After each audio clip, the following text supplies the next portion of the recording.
Hey guys! Are you interested in 3D printing but don't know where to start? Would you like to create amazing characters, collectibles, and prototypes?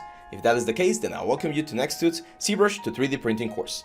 My name is Abraham Liel, I have 11 years of experience in the industry, and throughout this course I will be sharing all of my tips, tricks, and techniques to get you to create amazing characters and get them ready for 3D printing. In this course, we will be covering all of the necessary information so that you can create, design, sculpt, and eventually 3D print your own statue. We will be covering everything from the very creation of the body of the character, correct proportions, anatomy, props, hair, every single part of the sculpting process, and then also all of the preparation that you need to make sure that you get the best possible print. In this course, we will cover character design, anatomy sculpting, posing, props and accessories, supporting STLs, 3D printing, and cleaning. This course is divided into 6 chapters. Throughout these chapters, I will show you all of the necessary steps so that you too can create your own character and get it ready for 3D printing. We will be covering how to do the anatomy, the body, all of the hair, props, armor, the pose, the base, and we will also prepare all of the files, the digital files, so that you can get them ready for your 3D printer. After that, I will also show you my process for 3D printing statues, and I'll show you how to remove supports, how to clean up your statues, all of your prints, and get them ready for the final presentation. This course is designed for intermediate level students who want to get into 3D printing. We're going to be covering a lot of character creation, anatomy, props, and all of the different things that we need, and we're all going to be showing every single step. So even if you're a beginner, give it a shot and you might find some really cool tricks and tips along the way. If you want to learn all of these amazing techniques and create your own statues for 3D printing, then join me in this course and become a great 3D artist. Hey guys, welcome to the first video in this series. Today we're going to take a quick look at some of the softwares that we're going to be using. We're just going to mention them briefly. I'm going to point you towards where to get them, especially the ones that you might not be so familiar with. Well, first of all, this is of course the end result that we're going to be going for. You probably saw of course the intro video and some of the renders, and yeah, this is what we're going to get. This is the final result. Her name is Gavala, and I want to talk a little bit about her before we jump onto the actual element. You're gonna find your project files right here, and in the reference folder you're gonna find this sketch right here. This is not my sketch, actually. I'm really bad at drawing, so I actually asked a friend of mine. Give me just one second. Oop. Hey, why is this not moving?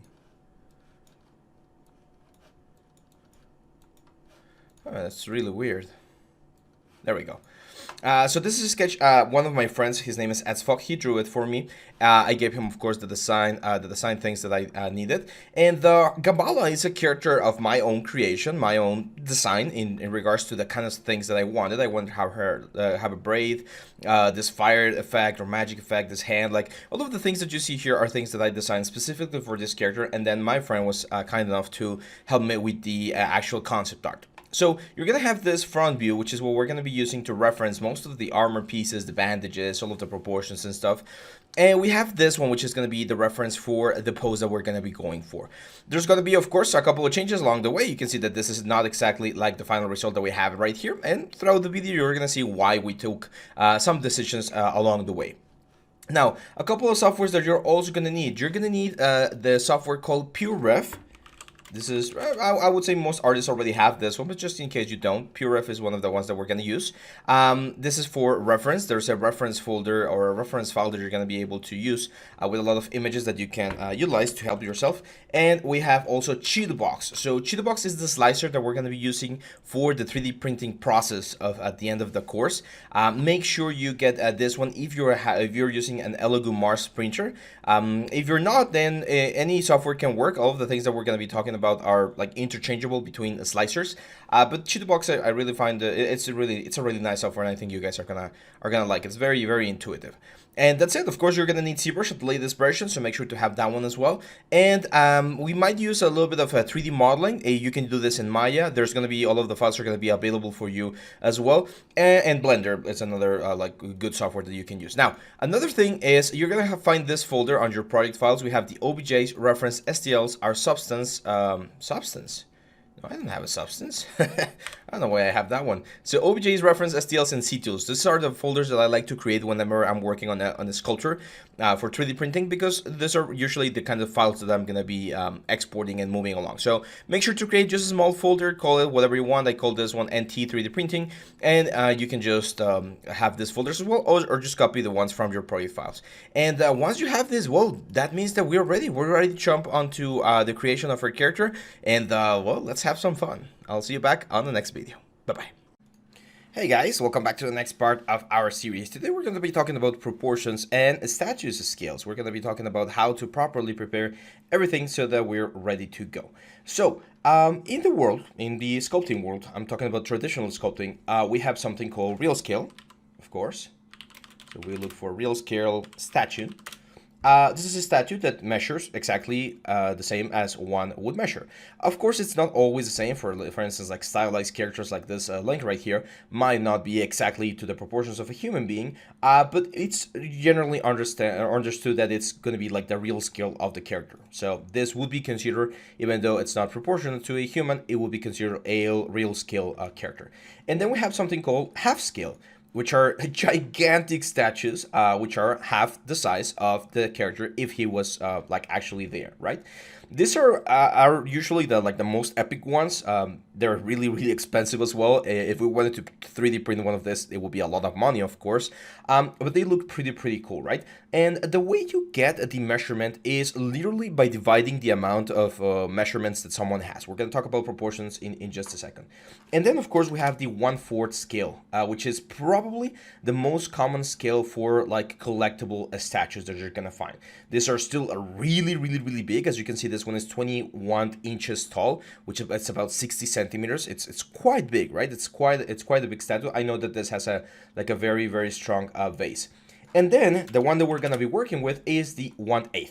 This is the scale that we're going to be working with, the 1/8 scale, which is usually about 15 centimeters high. So the reason why we're picking this one is due to the printing volume of the 3D printer that I have right now, and due to the amount of resin that we want to spend. Of course, as we mentioned, if we want to, we could print like a half scale one, but it would be like quite a bit of money for all of the resin that we're going to be using. This is another example. This will be like the half scale, and as you can see, these are more like 1/8 scale. So what's the scale? What's the proportions? How are we going to be measuring that? Well, in traditional like art, we have something called proportions, right? And there's this drawing that has been going around for a very long time, this one, which is called the ideal female proportion chart. Now, you guys must understand that even though this is considered to be the canonical like proportions for a character, this does not mean that it's the only like proportion that we can have of that, or that it exists.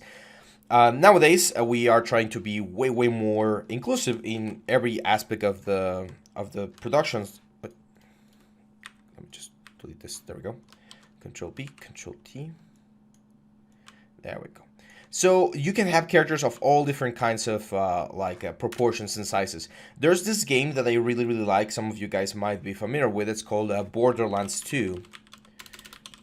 And in Borderlands 2, there's a lot of female characters, and the cool thing about them is they're all very different. So for instance, we have this little girl called Tiny Tina, and then there's this very big girl called Ellie, and they are very fascinating characters. The development that they get throughout the game is really cool. So I'm always like super excited to see a lot of like different representation of body types in the productions. However, we must understand that this has been the proportion, the ideal proportion that all of the media has like portrayed, and it's important that we understand that that's what people usually buy, right? So even though we can do other things, this is what people expect to see when they're saying a idealistic proportion for a female character. So as you can see on this image right here, we actually don't have, well, we do have a measurement. It says 5 feet 8 inches.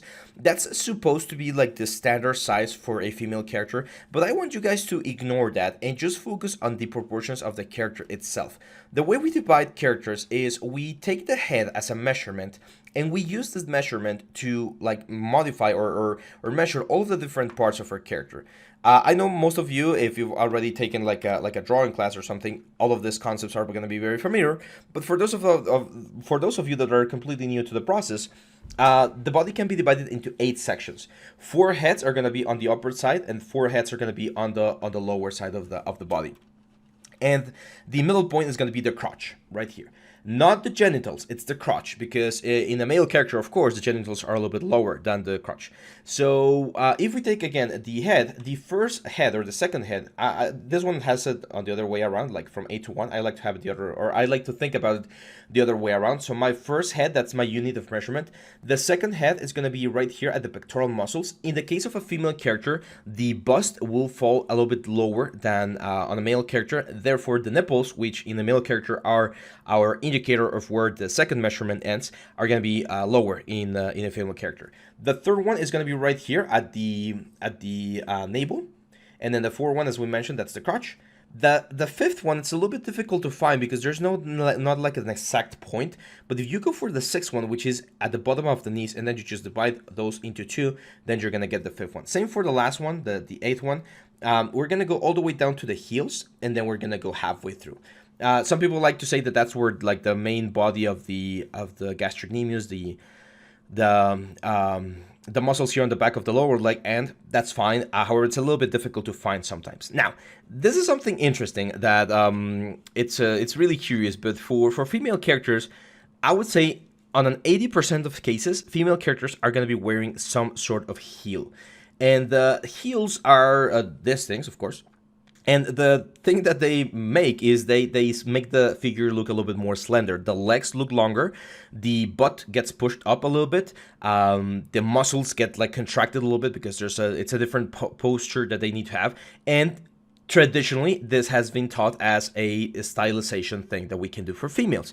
If you remember from the concept that I show you from Gabala, she's actually barefoot. However, even though she's barefoot, I am going to be modeling her feet with a little bit of an angle right here, because it just makes for a little bit of a more stylized, if you want to call it, sexy figure. So that's what we're going to be doing. And what we're going to be translating from this thing is we're going to be grabbing all of the proportions and the measurements to make sure that our character fits this exact same proportions. Okay, now my character is a little bit more stylized. I wouldn't say she's like a realistic in the way she looks on the design.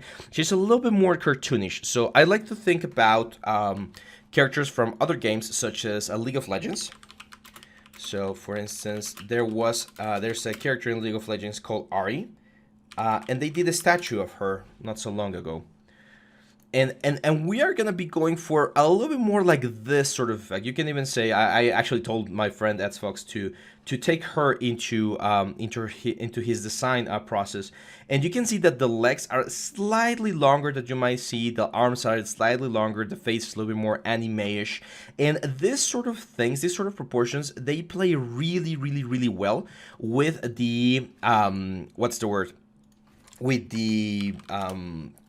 With the small figures. When you have like a small figure, realistic proportions can get a little bit difficult to work with. So when we work with this sort of proportion, which is a little bit, or not a little bit, quite a bit more stylized, that makes it a little bit easier to understand. Now, even though it looks stylized, if we bring her over here, let me just, there we go.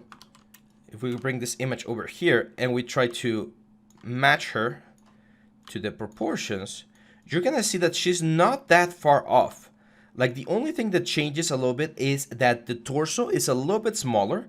Like you can see here that the navel is a little bit higher, and the legs, of course, are a lot longer. So that's the sort of like the Barbie proportion that we're gonna be using for our character. And again, this is an unrealistic proportion, but it's very, very appealing. So people tend to gravitate towards this sort of design because it's a little bit more stylized and it tends to look a little bit more pretty. Realism sometimes looks a little bit like boring. That's why artists, we take artistic liberties to push things into different directions. So yeah, now that we have this out of the way, let's go very quickly into ZBrush and let's start working on the base mesh. Now, there's a lot of ways to do this. I've had some people do the blocking inside of Maya or inside of Blender. I've had some people start with like just a basic sphere. I'm going to show you a technique that I really like to use, especially for people that are just starting and that don't want to like feel lost whenever they're working with their proportions, and that is C-spheres. So C-spheres are a way in which we can use an armature here inside of ZBrush. If you've used ZBrush before, then you know that the C-spheres are a really, really handy way to construct something. So I'm going to click here, hit T, and before we move any further, let me turn on my little icon right there. Perfect. So now you're going to see the keystrokes down here. And this is going to be my base sphere, right? This is like the abdomen. So I'm going to press X to make sure that we have symmetry turned on. And I'm going to draw one sphere on the top and one sphere on the bottom. Right now I'm using my mouse. When I'm working with C-spheres, I actually like to use my mouse, and I like to bring my draw size all the way down until it's right here. So this is going to be my chest, this is going to be my abdomen, and this is going to be my hips. I'm going to scale the hips up and the chest up a little bit as well. I'm going to go to the side view, and the first thing I want to do is I want to make this thing a little bit more curved. Because as you can see here, when we see the chest right here, the chest is not, what's the word? Let's go to the brush. There we go. The chest is not completely straight. It's usually like an X shape right here. And then it's straight on the abdomen. And then we have another X shape pushing forward. This has to do a little bit with gesture drawing, where you want to add a little bit of movement and life to your character. So by adding or creating this sort of like a bean shape for our character, we're going to be in a very good position like this. Then we're going to draw two little spheres here, which are going to be the shoulders. There we go. I'm going to click outside. I'm going to draw one here, which is going to be the neck. One more, which is going to be the head. I'm going to push the head up. The head doesn't have to be perfect. Some people like to add like the ears and the eyes and stuff. I don't think it's necessary. Something like this is just fine. I'm going to draw and press Shift to make sure that the sphere is the same length as this one. And then with W, I'm going to push it down like this, all the way over here. And then I'm going to E, scale it just a little bit to make it a little bit thinner, like that. We're going to add two more over here, which are going to be the hips. And then with Shift and click, we're going to draw one more sphere. And we're going to bring this all the way down until we create the legs like this. And we're going to press E to scale them down as well, because they become thinner as they go towards the bottom. So there we go. Now, how do we know whether our proportions are good or not? Well, it is a little bit difficult, right? Because we don't have any sort of reference. The thing that we can do, and I like using this method, is I'm going to center my image right here. Oh, by the way, I think I forgot to mention this on the last video. This software is called Krita. It's a free software. It's like Photoshop. So if you want to download it to do this sort of stuff, you're welcome to. You can also do this with PureRef. We're going to have this guy right here. And now over here, I can use this see-through option to, well, see the proportions of my character. Probably going to have to zoom out a little bit more. There we go.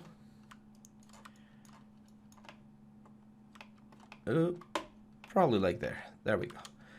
So now what I'm going to do is I'm going to try and match the proportions of my character right here. So as you can see, my hips, I'm going to press W, are not that far off. My knees are going to be right there. Let's bring them in. My heels are going to be about there. My arms, if I use W, I can bring my arms right here. I can put my bones right there. I'm going to press R, which is rotate. I'm going to rotate the arms out now that we have the proper proportion. I'm going to use E to scale this down. And that's it. Now, as you can see, this is looking quite nice. As you can see, we're missing the hands and we're missing the feet. Don't worry about those. We're going to add those later. I don't like adding them on my C-sphere section because I do think that it makes it a little bit slower and it's not as perfect. Now I'm going to bring this back all the way to 0, and that's it. So I know this is a really close proportion. It might not be the perfect proportion, but it's really close to what I'm looking for. Now I am going to add a couple more spheres and a couple more changes before we convert this into workable geometry. I'm going to press Q, and I'm going to add one sphere right there and one sphere right here. On the upper one, I'm going to make it a little bit thicker, and I'm going to push it forward with W. And then with this one, I'm again going to make it a little bit thicker. A little bit thicker and push it backwards because the leg tends to have this sort of like S shape to it. I'm also going to push this thing a little bit back. The arms, I'm actually going to push this thing forward, and this one I'm going to keep like that. There we go. The chest seems to be a little bit like puffed out, so I'm gonna move it down a little bit. We're gonna be doing a lot of changes later on, don't worry. But this is the general like shape that we want to have for our character. It's just a basic proportionate shape. Now, again, we're gonna be modifying a lot of stuff. This is just the beginning. Now, one very big problem that we're gonna have here, or one question you guys might have is, well, in the reference, we had this like a pose character. Should we, if we're doing a statue, should we work with the character on a pose? Like, should we pose it from this point and just start sculpting all the anatomy? Or should we do a traditional V pose or T pose? You guys know that the V pose is this like traditional pose that we use in the 3D world, where the arms are at about 45-degree angles. It's all a matter of preference, of course, but I would suggest you guys do the character in V pose or in A pose. Sometimes it's known as an A pose because you create like this letter A shape. Now, the reason why I suggest doing the full character in A pose first is because if later on you want to use a different or have a different pose, or you want to use it for a game or for a cinematic, you're going to be able to rig it and move it and use it. I just find it a little bit more, what would be the word, useful to have the preparation for anything that you might need. If you go straight to the pose, yes, you're gonna move faster, like you're gonna be able to create a character faster because you're gonna go directly to what you need. But then once you have it, it's gonna be very difficult to bring it back to a V pose or a T pose and use it for anything else. So from a production standpoint, I do think that having our character in V pose before posing is gonna be a lot more useful. Now, once we pose, once we bring our character to a pose like this one, this is exactly the process that we're going to be doing. There you go. So we're going to start with a V pose. We're going to sculpt most of the anatomy, and once we're ready, we're going to pose it. And yes, we're going to adjust things. Yes, we're going to change certain muscles. Yes, we're going to modify certain artifacts and stuff. But the closest we get with the V pose to the final character, the easier it's going to be. That's why on the reference that I showed you guys, I wanted to make sure that you guys had like a very clear view of how the character looks on a like traditional like close to a V pose. Here, the only thing that's not a V pose is the arm that's up. And then later on, yes, we're gonna move everything so that it's facing or that's it's on the proper shape. So yeah, that's it. Now this one right here, this is a C sphere. I suggest you save this C sphere as a C tool over here. So we're gonna go here to C tool. We're gonna go to our 3D printing folder, and everything that's a C tool is gonna be on the C tool folder. So I'm gonna call this Gabala C sphere. And we're gonna save this. So if at any point I need to do another female character, this is where we're gonna start. Now, before we make this into workable geometry and we stop this video to continue with the rest of the things, I do want to push the legs a little bit further out, because as you can see, if we do this or if we keep it like this, yes, she's gonna look really, really pretty, but the problem is that it's gonna be really difficult to work here on the inside of the legs. So I'm gonna press my letter R, I'm gonna click the hips, and I'm just gonna rotate them out like this. More into like this sort of A pose. It doesn't look as stylized, it doesn't look as feminine, I would say, because the legs are no longer like going to this like nice point, but it's going to be a lot easier to work with all of the basic shapes that we're going to be working with. So now the last thing that we need to do is I'm going to say adaptive skin, and we're going to say make adaptive skin. This will convert whatever we have right here into a skin, like actual geometry, polygons, that we're going to be able to utilize. You can see that this is already Dynamesh, and it's looking quite nice. So this is what we're going to be using.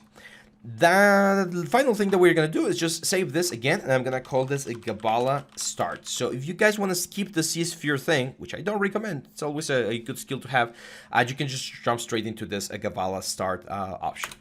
And that's it, guys. This is it for this first part. In the next one, we're going to start working on the basic shapes of our character, and we're going to start building up the anatomy. So hang on tight, and I'll see you back on the next one. Bye-bye.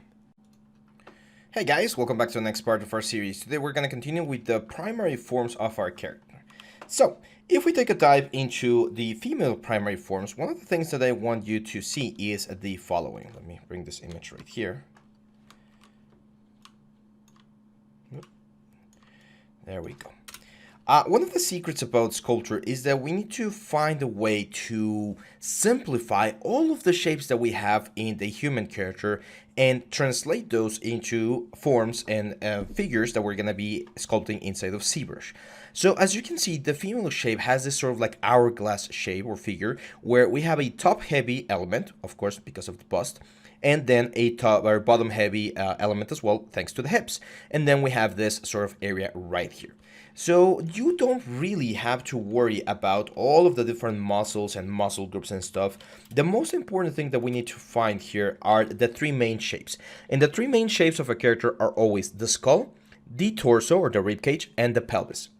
So for the head, I'm going to use my move brush right here. I'm going to start pushing this to create this sort of like Dorito shape, like a nice sharp element that's going to be the shape of my face. The neck is going to be connecting, of course, to that face. I'm going to smooth all of this out. And the neck usually goes in this sort of like inclined effect. It won't go like straight into the character. Now, from the front view, the character, of course, also has a little bit of a shape. So I'm going to use my trim dynamic here. I love using my trim dynamic brush to flatten out certain areas and create this sort of like helmet look. So imagine like a little like mannequin that we're creating. I don't want to worry about the eyes or the nose or the ears or anything. I just want the general shape of my character to be ready so that when we start adding all of those elements, things fit very, very nicely. I always like to use the analogy of building a cake. You're not going to start like decorating the cake with all of the like the nice little colors and confetti and stuff on top until you have the base of the bread like ready, right? So here I'm cutting what's going to be eventually the jawline so that I know where things are going to be. And there we go. This is going to be like my skull. Some people like to do this more like a skull. So they would add like the actual holes of the skull and the nose. If you want to do it, go ahead. I mean, it's just more like an écorché kind of effect. It's not really necessary, but you can do it if you want. And then over here, we need to find the bony protrusions. Bones are like the foundations of our character, and if we understand where bones are and how to like properly place them, everything's going to be so much easier. So one of the most important bones that we have on the human body is the clavicle, which is going to be right here, and it's this sort of like S-shaped bone that goes to the top of the shoulders right here. Now, the fact that I'm marking these guys right now doesn't mean that that's going to be the final way that they're going to look. We're going to be doing a lot of changes later on. We're going to be polishing and stuff. But just having a general rough landmark, it's going to be really, really good for me. The clavicles both connect to a bone right here in the center called the sternum. And the sternum has three parts. The handle, which is like the big part right here, the body, which is right about there, and then there's a little thing called the xiphoid process, which is like a little dot right there at the end. And from that xiphoid process and from the body, we're gonna have of course, the rib cage. So we're gonna draw the rib cage here with my Adamian standard, and this rib cage is gonna go all the way to the back like this. Okay, so that's going to be my ribcage. Now, of course, this ribcage looks absolutely horrible. So I'm going to use my clay buildup to start giving this a little bit more of a ribcage feel. So it should be pushing out a little bit on the sides right here. So we should have this sort of like curvature, like you can imagine the ribs going forward, and that's it. Ribs we have 12 pairs of ribs. We have something, they're called the true ribs, and then the false ribs, depending on if they're floating or not. And yeah, this is like the general shape of them. Now, when we see a female character from the back of the character, and this is where we can go back to our, over here. The back of the character, as you can see, it's gonna line up with the butt of the character. So right now, if we take a look at ZBrush, you're gonna see that we have this very like ugly spike and this like really ugly butt. So I'm gonna use my move brush, and again, big brush. When we're working on this first stages, you definitely want to be working with big brushes. Don't try to do everything with like a small simple brush, because it becomes really, really difficult to work with it.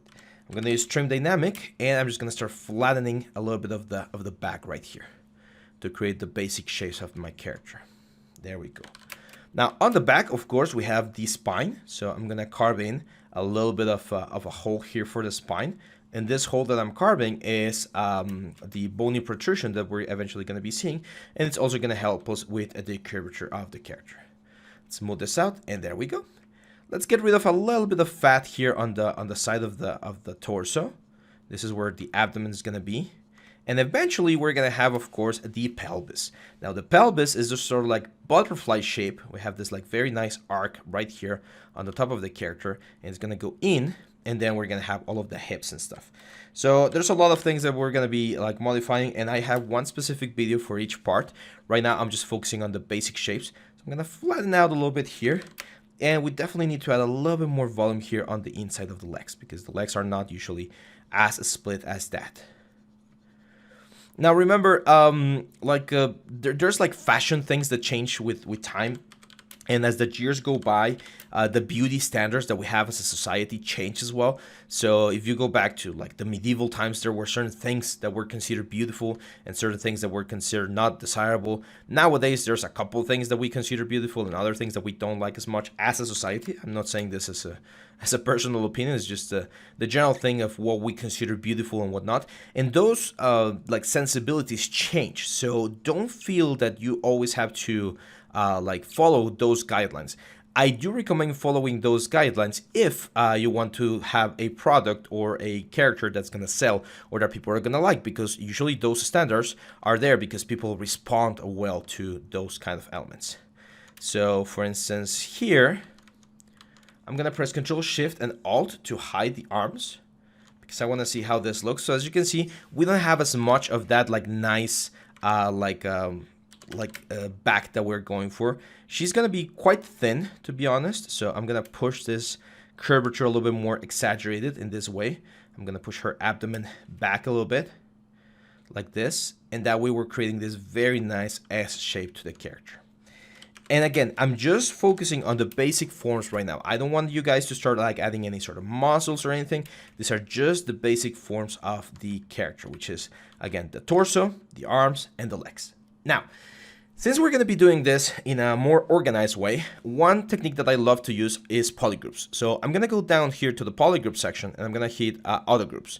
This will make sure that everything is a single polygroup, as you can see right now. And what I'm going to do is I am going to start dividing the character into a couple of different groups. So for instance, the head is going to be one group. So I'm going to press Control. I'm going to change this to Mask Lasso. And I'm going to mask out the head right here. And I'm going to press Control W. Control W is a shortcut to mask something. And as you can see, that one did it right there. Now the color might look really, really similar, but they're like technically two different colors. So these are considered two different polygroups. I'm going to do the same for the arms. So mask the arms, Control W. There we go. I'm going to do the same for the legs. Control W. Oh, Control W. And there we go. So now, as you can see, we have 4 different polygroups, and the great advantage of this is if we're going to be working on the torso, for instance, I can just press Control Shift and click on the torso, and that way I'm only going to be working right here on this character. And yeah, I mean, as you can see, this torso already looks good, right? Like we're in a good position, things are looking nice, and the face shapes are starting to show very, very nicely.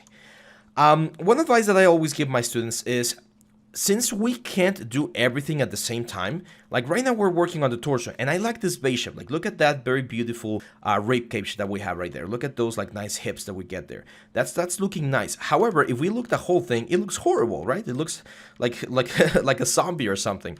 Don't worry too much about the parts that you have not fixed yet or you haven't worked on yet. Focus on sections of the character, and then at the end we're gonna make sure all of the sections play nicely together. That's one of the mistakes that a lot of people make. They try to correct things when things are not ready yet, and that creates a lot of different problems that are quite difficult to fix later on. So before we move on onto the actual like muscles and the volumes of the torso, I want to talk about like the basic shapes again. So I'm gonna go back here to Krita, and let me turn this thing on. Let me open a new layer. There we go. So one of the main mistakes that people make when drawing and when sculpting is they create like really like flat and tense character, kind of like stick figures, right? And there's a like section of art called gesture drawing. Probably some of you guys have done this before. And gesture drawing tries to capture the fluidity of the movement. I would even argue that this diagram right here is really stiff. It doesn't look as natural or as nice as it could.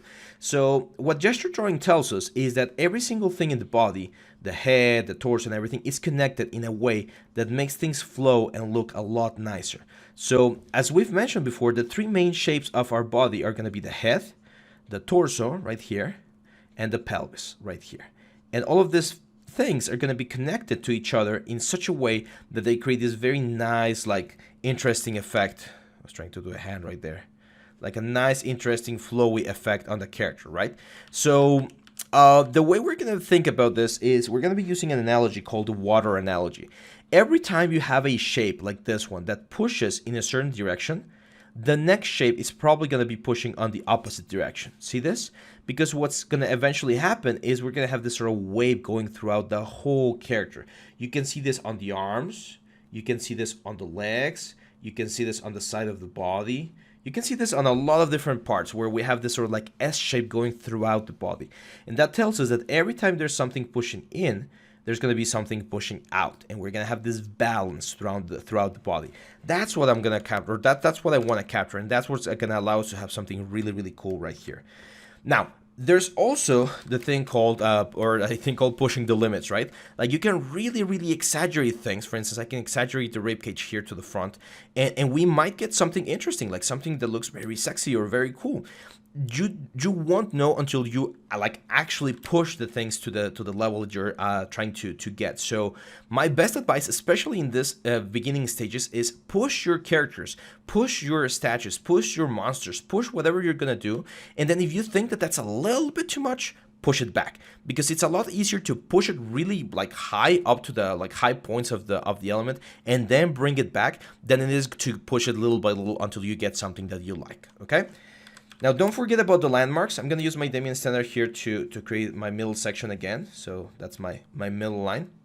When I was doing sculpture, like traditional sculpture, so many years ago, this was one of the things that the teacher always asks us to do. So he would grab like a spatula and he would like literally carve inside of our character so that we never forgot where the symmetry line was, which is not that difficult to forget here on the ZBrush model, because of course we do have symmetry turned on, but it's a good way to understand where our landmarks are.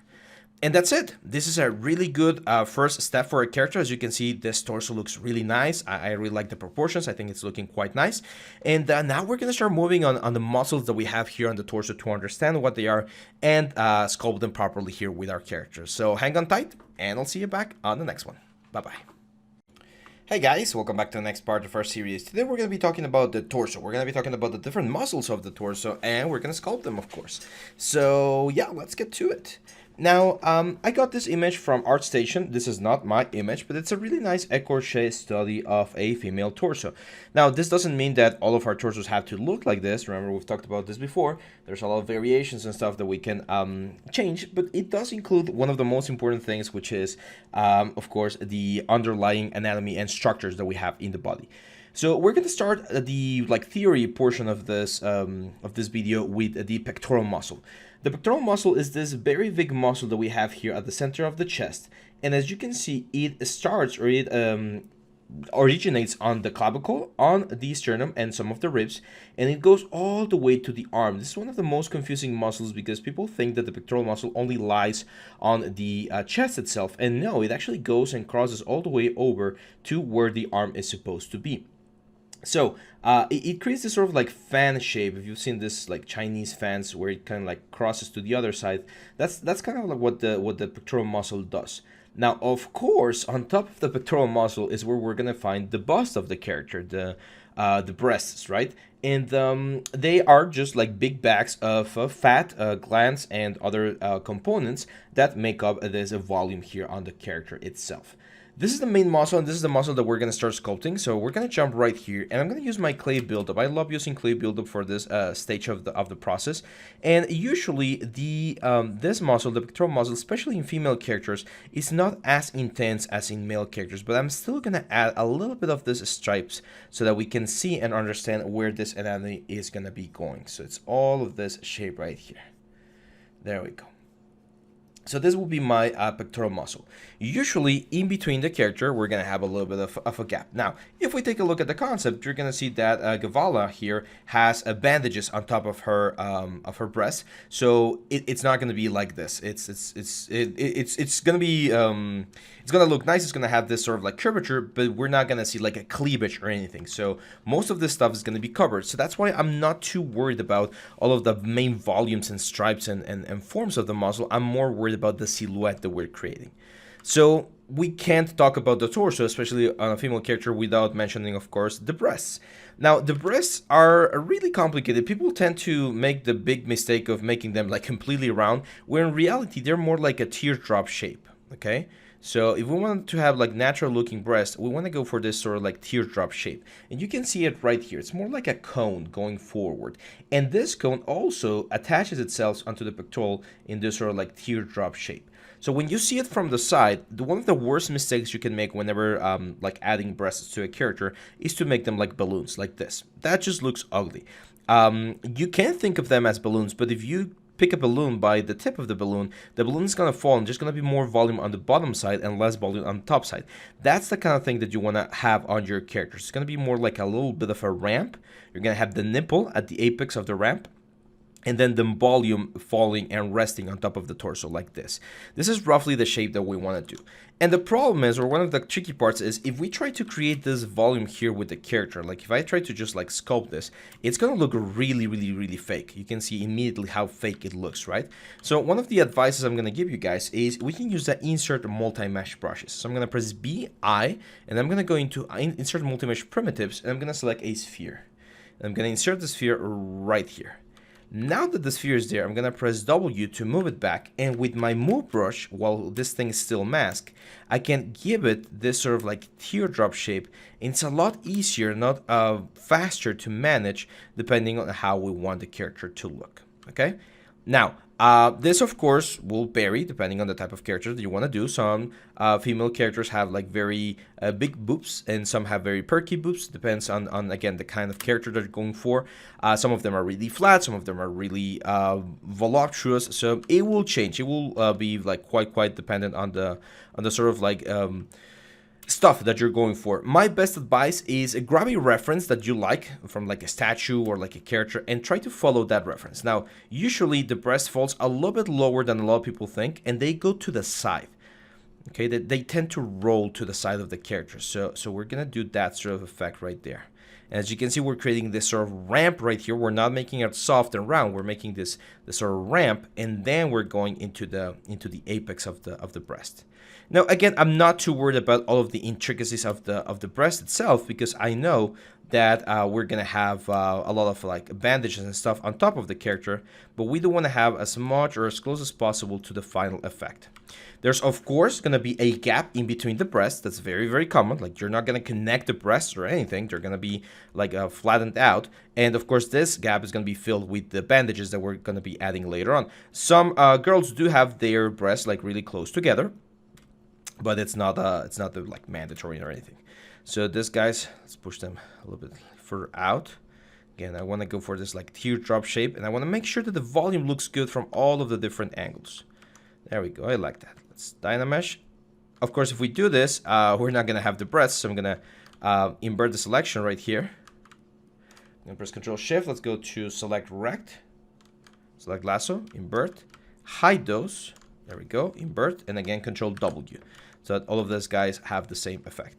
And look at that. That looks really nice. Now it's just a matter of softening up a little bit of clay build up here and there, and just soften up the transition here on the breast area. Okay, so we want a nice, subtle like cleavage right here.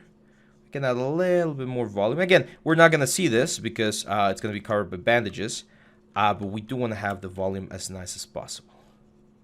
So just keep that in mind. There we go.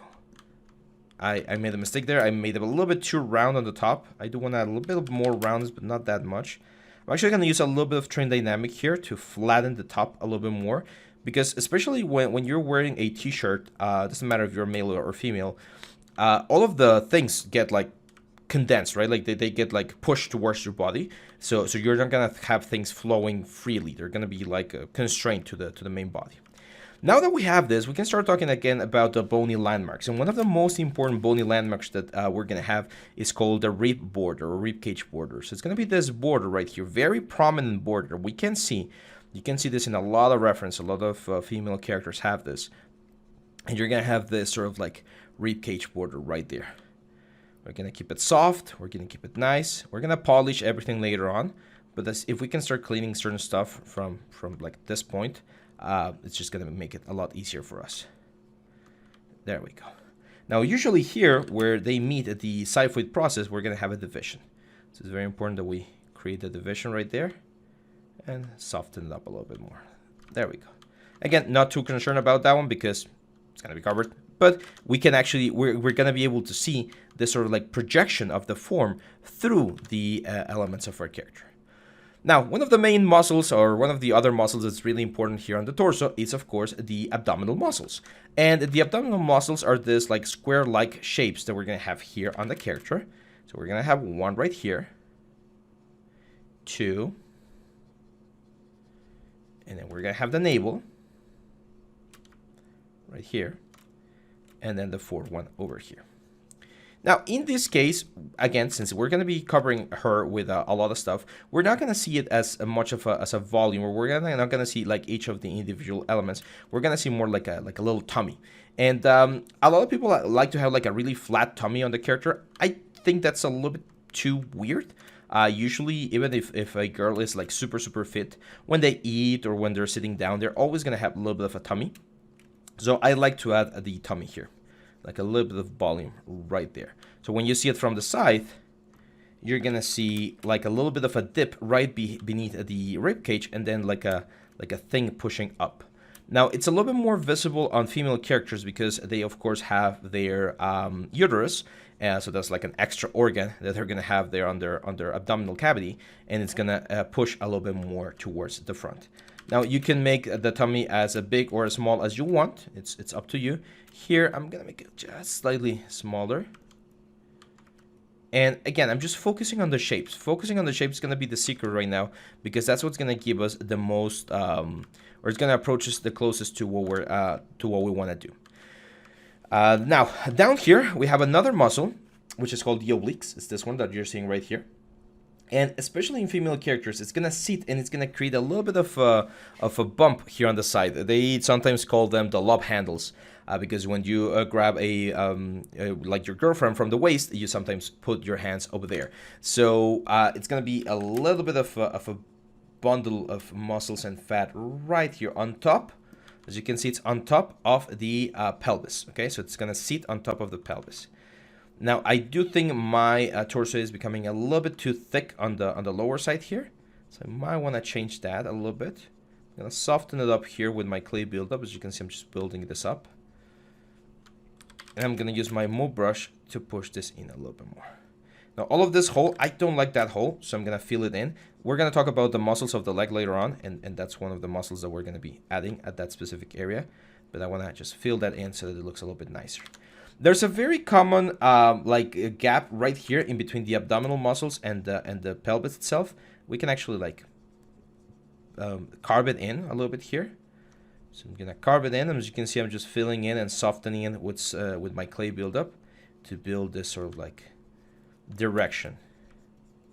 And again, all of these things are going to be covered because of the concept. In the concept, in the design, we have a lot of bandages right here.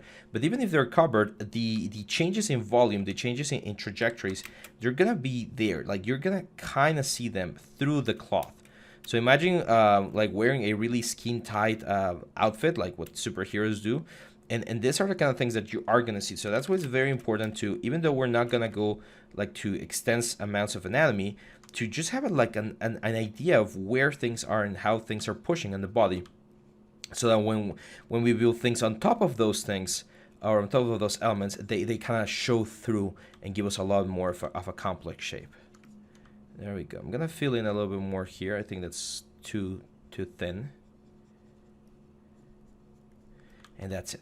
Now, one of the most important muscles, and I don't want to have this video be over without mentioning it, because we're definitely going to be seeing it here, and it's going to help us a lot. It's this one right here. It's called the latissimus dorsi, and this is actually a very big muscle that goes all the way from the back of the character to the front. And we're going to see it here. It's going to help us with this sort of like side or lateral views of the character, and it's going to fill in some of the gaps that we have right here. So, especially for male characters, this is a very, very important muscle because it gives us this sort of like a B shape that we have. But female characters, it's also going to be important because when we raise the arms, and she has both of her arms slightly raised on the final concept, we are going to see a little bit of what's happening right here underneath the like armpit. There's a couple of other muscles, such as the serratus muscle, which goes right here, and then it goes into the oblique. But again, we really don't need those muscles because all of them are going to be covered by the bandages. So We will have another time when we talk about all of the anatomy and we go over every specific muscle. But for now, we're just going to we're just going to worry about the volume. And this is also one of the cool things about the 3D printing that we're going to be doing later. The fact that this is going to be on a small scale means that we don't have to worry too much about the actual like muscles of the character, and we can figure or we can focus our attention a little bit more on the what's the word, on the forms of the character, so that it looks she looks pretty and very, very nice. So yeah, that's pretty much it, I think, for the muscles of the torso. We mentioned the obliques, the serratus, the rib cage. Yeah, like this right now is looking quite nice. You can imagine like the forms of the character right now, and I do think we're in a really good position. Take your time, don't rush it. This definitely takes time. It's not something that you can finish in like 10 minutes. I know this video is 10 minutes, but I have 10 years of experience doing this. So if this is the first time you're sculpting anatomy, this is definitely going to be taking you a little bit longer. Make sure to polish, make sure to look at a lot of reference as well. Real life reference, even if you need to look at nude pictures of female models, that's fine, as long as you are using it for artistic reference, of course. And yeah, that's pretty much it, guys. I'm gonna stop the video right now, and in the next one we're gonna take a look at the muscles and forms of the back of the character. So hang on tight, and I'll see you back on the next one. Bye bye. Hey guys, welcome back to the next part of our series. Today we're gonna continue with the back of the character. We're done with the torso. Looks pretty good, I would say, for the base. Remember, this is just the base mesh. Chapter 1 is all about the base mesh. So on the back of our character, now we actually do need the arms. So I'm gonna have both of them together. We need to understand the bony landmarks first. In the same way we did the clavicles and the sternum and the rib cage, we're going to do something similar here on the back of the character. And on the back, we have what it's called the scapulas, okay? So the scapulas are this sort of like triangular looking shapes that we have right here, and they tuck themselves in through the little, through the latissimus dorsi right here.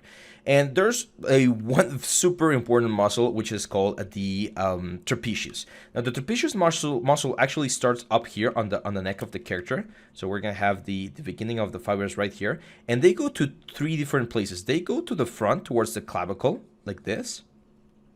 They go towards the side, towards the sternum, and they go towards the down here towards the spine. So it's like this very like intense looking shape. And one of the most important things about the trapezius is that when you see it from the front, you're gonna see this nice straight shape going from the neck towards the arm, like this. Very common. Some people have like super extreme latissimus dorsi or trapezius muscle, sorry. And that's what we're going to be adding right around here. Now, we do want to add the volume, but we don't want to push the volume of this muscle all the way back. Like, we don't want to create like a super big back. Another important thing is we do want to have a little bit of a neck. Like, we want to see the neck. And right now, I'm not seeing it. I'm actually going to go to document and change the range to 0. There we go. So you can see that right now, we're pretty much being left without any sort of neck. And I think what we need to do is we need to grab the face and just like push the face up a little bit more. Just a little bit. Just a tad bit there. Of course, we're going to have to fix all of this shit. We're going to talk about the neck later on, once we do like the face and stuff. But this is where we're going to have our neck. And again, since we're going for this sort of like Barbie proportions or like a little bit more anime-ish proportions, we definitely want to have like a longer, slender neck. So this is the base of the trapezius, as you can see it right there. It goes to the side, goes to the front, it goes to the shoulder, and then it goes in this sort of like triangular shape towards the back of the character. Again, no need to actually like have all of the fibers and all of the elements of the muscle there. It's just the form that we're going for. You can see me here going with the smooth brush and just smoothing out all of the information right there. Other than that, if we take a look at like Emma Frost right here, there's 2 main muscles. They're called this infraspinatus, which is like a little muscle right here, and there's called the teres major and teres minor. They're just muscle groups that are going to go towards the arm. You're going to see them like this more often than not. Again, no need to worry too much about this ourselves because we're going to have a lot of bandages in this position. But just remember that we do have a little bit of a mass right there, like a bundle. There's also another couple of muscles down here, which are called the erector spinae. There are muscles that make us go like or stay like upright or right. Is that up straight, up straight? And we're gonna add them right here. I like to call them the shotgun muscles because they're just very nice muscles. Now I do think on the concept. No, everything is bandaged up. So even though everything is bandaged up, remember we've talked about this before, we're gonna see some of the forms. So we do want to have the sort of like the idea or the just like the indication of volume right there. And of course we have the latissimus dorsi right here. The obliques actually go all the way to the back, so we're gonna see a little bit of the mass from the obliques going to the back as well. Let's isolate this guys again. There we go. So we can focus only on this guys. I'm actually going to hide some of the arms because we don't want to see all of the arms just yet. We are going to see a little bit of the shoulders. We're going to talk about the shoulders shortly because they do form a little bit of the, or they do affect the back a little bit here. So I'm going to carve in a little bit more here on the spine. I really want to push it. It's one of the things that looks very, very nice, especially in 3D printing when you have this sort of like line going in the middle. It holds paint really well when you're painting your characters. There we go. Smooth things out, smooth things out. All of this because it's just volume. Now I'm going to talk about one of my favorite muscles of all time, which is the deltoid muscle. I love the deltoid muscle. The deltoid muscle is this muscle that you're seeing right here. And it's called the deltoid because in Greek, I think it means shield, or at least that's what I was taught. And it's this sort of like shield-like muscle that wraps around the arm. So you're going to see three main bodies or three main shapes for the deltoid. The front shape, the middle shape, and the back shape right here. So it's three main like muscular like volumes that we're going to have. And it interacts or it connects itself to the clavicles. So we're going to see the connection right here on the clavicles, on the shoulder, and on the, what's the word? On the scapula right here. And one of the cool things about the female deltoids is that they tend to create this very nice, sharp 90-degree angle. You can see it right here. On male characters, they tend to puff out a little bit more, but on female characters, I don't know why the anatomy changes a little bit there. I guess it's like the body type and stuff, but you're gonna see this kind of thing like pushing back to the side like this. So this is where we're gonna have our nice deltoid muscles, and the deltoids insert themselves all the way down to like the middle section of the arm. So they're actually quite a long muscle. People think they're like really short, like just like this nice little volumes or balls on the top of the shoulder, but no, they're actually like go quite a bit down into the arm. And there you go. You can see how now this section right here on the character is looking quite nice. And that's the deltoid muscle right there. And there we go. So now, as you can see, we've only been working on this for a couple of videos now, and things are already looking quite nice. Like, if you remember how we started with the sea spheres, like nothing, this was the beginning, and now we have this. And I know it might seem a little bit like complicated at first, but the more you practice and the more you do this, the easier all of this is gonna get. So yeah, that's the deltoid. I'm gonna thin this out a little bit more. I don't want her to be like super big. I mentioned that I was going to be telling you guys a little bit about her. So she's the main villain of a story that I've designed for my Dungeons and Dragons group, and she has this sort of like personality, like a little bit arrogant, a little bit like a mean. If you guys have seen Avatar: The Last Airbender, the anime, Azula, the firebender queen, she has more or less that sort of personality. The only difference is that in the story, in my story, this girl, Gabala, she was a slave before becoming a queen. So she knows how things were, and she wants to like burn everything down and rebuild it from scratch to make a better world. Of course, with like tyrannical abuse and stuff. Otherwise, she wouldn't be the bad guy. But yeah, that's the main gist of her. So that's why I don't want her to be like a strong warrior. She's more like a sorceress. So she's gonna be a little bit more magic oriented, and I need to show that here on the character herself. Now, here's where things are gonna start getting interesting, because now we can start adding a little bit of detail. As you can see, some of her neck is actually like uncovered. Like you can see some of her like the neckline and stuff. So female neckline. And you're gonna see that on female characters, we're gonna see and we're gonna appreciate one muscle which is called the sternocleidomastoideus. This is a muscle that goes all the way back from the back part of the what's the word? Oh, that's weird. I thought you could see the mouse, but no, you can't. So it goes from the back part of the ear all the way to the center of the neck, and this volume right here, that's what we can actually like start adding right here. So it's this muscle that goes in this direction. We're gonna work on the face later on. It goes in this direction and it inserts itself on the clavicles and on the sternum. So you're gonna see this sort of like effect going right there. And then right at the side of this muscle, you can see that there's like a dip. Like we don't have as much stuff, so there's gonna be like tension here. So I'm gonna remove some of the volume here and create like a little bit of a hollow area right there. It's gonna give us a very nice, slender, nice little neck right there. Now, I do think my neck's a little bit too low. The neckline shouldn't be that low, so I'm gonna use my move brush. And I'm gonna push the neckline a little bit up, like this. And I do think the neck's a little bit thin right now, so I'm gonna make it a little bit thicker. And there we go. So yeah, that's it. Our torso and our back of the torso are now ready. The volumes are looking quite clean. I like the way they're looking right now. I think I'm gonna add a little bit more volume here on the back.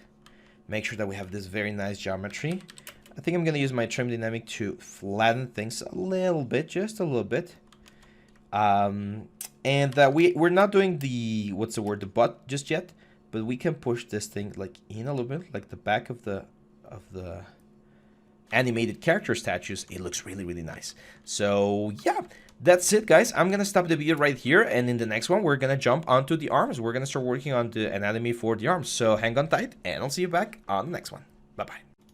Hey guys, welcome back to the next part of our series. Today we're going to continue with the muscle principles. Before we jump onto the arms, which is the next section, I actually want to take a little bit of a tangent and explain to you a couple of principles that apply to pretty much every single muscle and that are going to help us understand in a better way how, well, everything works. So I'm going to create a new layer right here. And the way we need to think about muscles is that there's a couple of things that they do, right? And we're going to start with the first principle. The first principle is that every single muscle has an origin and it has an insertion, okay? That's a very basic concept. It starts somewhere and it ends somewhere. And if you draw a muscle starting somewhere, you're going to have the main muscle mass, and then you're going to have the insertion of the muscle. Now, if you are observant, you're going to notice that the connection that I have from the origin to the main mass of the muscle is shorter than the one that we have to the long part of the insertion. So this is because muscles work as a sort of pulley, and then they contract. That's the second principle of muscles. Every muscle, every single muscle that we have in the body, the only function that it has is to contract. It can't do anything else. Yes, we can stretch the muscle, but the muscle itself, the function that it does is it contracts, okay? So in order to get the most efficient contraction, the part that they're going to be pulling towards them is going to be farther away. It's going to have a longer tendon, and we're going to be using that tendon to bring parts of the body, muscles, and bones closer to us, right? So every single object or every single muscle in the human body has an origin, and usually the origin is going to be closest to the center line of the character. So for instance, the pectoral muscle that we just saw, its origin is the clavicle, the sternum, and some of the ribs. That's the origin of the muscle. And the insertion is on the middle point of the humerus, okay? So it's going to go all the way down here to the humerus bone, which is the bone that we have on the upper arm. And it's very important, well, it's not super important that we know all of the insertions and the origins, but it really helps because, especially when we're designing creatures or monsters that are going to have a different sort of anatomy, if we follow these things, these like principles, it's going to be a lot easier to get a believable result. Okay, so first thing, every muscle has an origin and an insertion. The origin or the mass of the muscle is usually closer to the origin than it is to the insertion. Another quick example I can give you guys is like a chicken leg. If you remember like a chicken leg, you can imagine that the chicken, when it's alive, the leg's like this, right? And most of the muscle is going to be here, and then all of this is tendons and bones, right? So when we eat the chicken leg, that's what we get.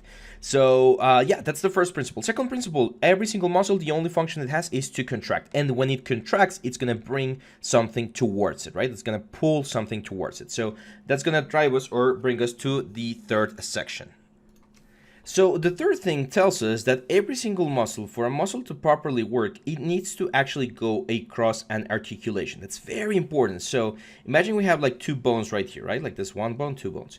If we have a muscle on this bone, the tendon of the bone has to cross the articulation so that when this thing contracts, it actually brings something closer to what it's supposed to have, right? So if you think about the bicep or the fingers or our legs, that's how it works. We are going to have the muscle on the big section right here, but the tendons and the ligaments are actually going to be going all the way to the next section of the body. And those are the things that we're going to be moving. So when you use your bicep to move the arm, you're not moving the arm, you're moving the forearm. When you contract your pectoral muscle, for instance, you're not contracting your chest, you're contracting or you're bringing the arm closer to the chest. So every muscle has to have, or it's going to cross an articulation to do its job. It would be pretty stupid to have like a bone right here and a muscle with its attachments on the same bone, because since the bone is a solid thing, we won't be able to bend it, right? So that's why it's very important that the bone crosses an articulation and does its job. So that's third. First, again, origin, insertion. Insertion is longer, origin is shorter, the mass is closer to the origin. Second, muscles only contract. Third, a muscle must go through an articulation to properly do its work. Fourth, the fourth principle of muscles. For every muscle that you have that does something, so for instance, taking this thing into account, like the two bone example that we had. So we had this muscle right here that brings this one over here, like brings the bone up. We're gonna have another muscle that's gonna do the opposite action, okay? That's something that's always gonna happen as well. So for every muscle that has an action, there's going to be another muscle that's going to do the opposite action. This is true, I would say, for about 90% of the muscles. There's a couple of muscles that don't have this thing, such as the tongue, for instance. We don't have an opposite to the tongue, right? And there's a lot of sphincters, which are the circular muscles that also don't have a counterpart. But for instance, one of the most common ones is on the arm, right? On the arm, we have the bicep, and on the back side of the arm, we have the tricep. We're going to talk about this muscles, which is like bicep right here and then tricep over here, and they do the opposite thing. The bicep will bring the forearm closer and the tricep will bring the forearm back. So depending on how, again, you create a monster, design a creature, you're going to want to implement all of these concepts into your element. And yeah, this is pretty much it, guys. These are like the basic principles of the bones that are important to remember, and they're going to be very helpful because now that we're going to go into more specific muscles that are a little bit more important, it's going to be a lot easier to understand why and how we're placing them on our character. So that's it for this one, guys. I'll see you back on the next one when we start with the arm. Bye bye.